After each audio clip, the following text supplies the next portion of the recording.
The beacon of Sol-Vara had not gone out in 300 years. Nobody who lived beneath it cared anymore. The gates opened, not because the quartet was expected. The guards simply no longer had the energy to ask questions of people who looked like they had answers.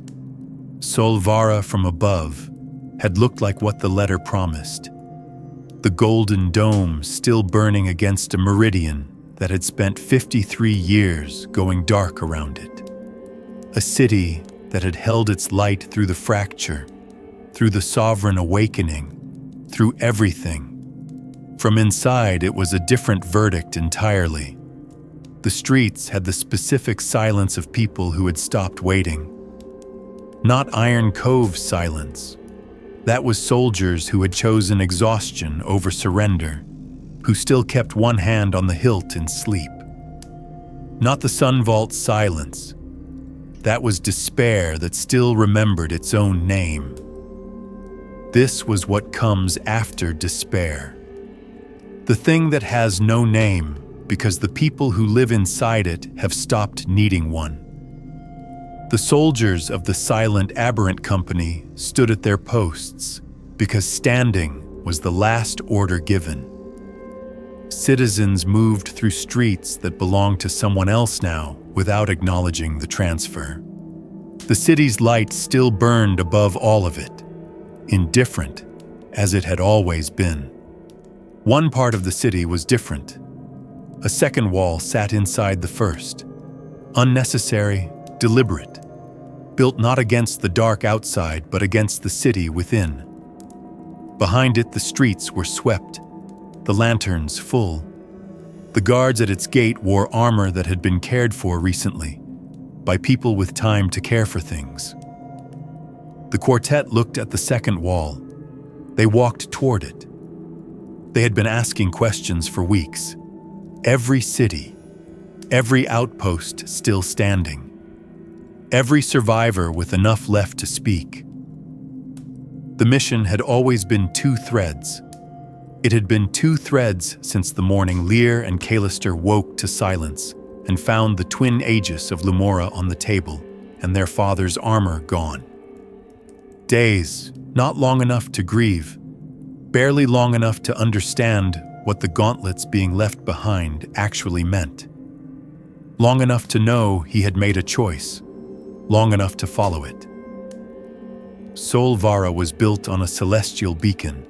The letter had said there was a chance of finding a celestial here. Standing at the second wall, Lear understood what chance meant. The palace guards fought with the specific ferocity of people who had been given something to lose again. They came in organized rotations. They had been prepared for resistance. The kind of preparation that takes time and communicates clearly that someone had been expecting this moment. Tharok met them without anger. Arenarchan does not bring anger to a fight. Anger is for creatures who need it. He found joints, not bones, the seam, not the target. The guards fell with injuries they would survive, and futures they could still use. Callister moved through the gaps. Weeks had taught them a working language, not the fluency of years, the sharper fluency of necessity. Where Tharok redirected, Callister closed. The twin Aegis pulsed faintly at his wrists as he worked. He held his punches. He found the edge of what was necessary and stopped precisely there. The wizards were another matter. 3 of them worked in concert, barriers of woven arcane light filling the corridor. Beautiful the way things built out of genuine fear are beautiful. Months of construction, prepared, waiting. Lear studied it, not the barrier. What the barrier was connected to. He found the seam. He took it apart from the inside, the way you remove a splinter, not by force but by understanding the direction it entered. The corridor opened. The throne had been commissioned. Not inherited, not seized, ordered. Positioned precisely beneath the central skylight to catch the morning light, at the angle most useful to a man who needed to look like something he was not. 3 years he had sat in it. He had arrived at 26 with light in his hands and a story shaped exactly like the hole Sol-Vara needed filled. A promised savior, young enough to be believed. A city that desperate does not ask hard questions of a man who arrives with answers. He was 29 now. He did not look it. He was not a celestial. Lyre knew it before the man rose from his throne. The signature was wrong, too warm, too finite, the texture of light magic drawn from a body that could exhaust. Genuine affinity, real discipline. The kind of gift that in another era might have been remarkable. Here it had been sufficient. He fought. The first spell was everything he had at full capacity. A column of purified light that cost him visibly. The drop in his shoulders. The change in his breathing. It would have ended most things it had ever been aimed at. The second was smaller. He knew it. His face said he knew it. There was no third.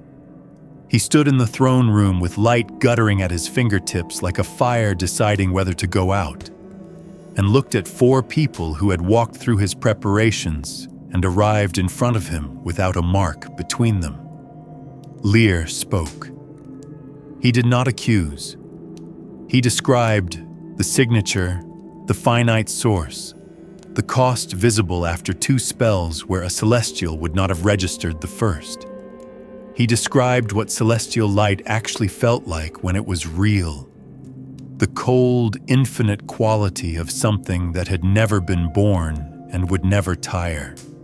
He described the difference between that and this. The man listened. He came down from the throne. He went to his knees. He was 29 years old and begging, and he was not a monster. That was the weight that followed the quartet out of the throne room. A monster does not understand, at the final moment, what it has cost. This man understood.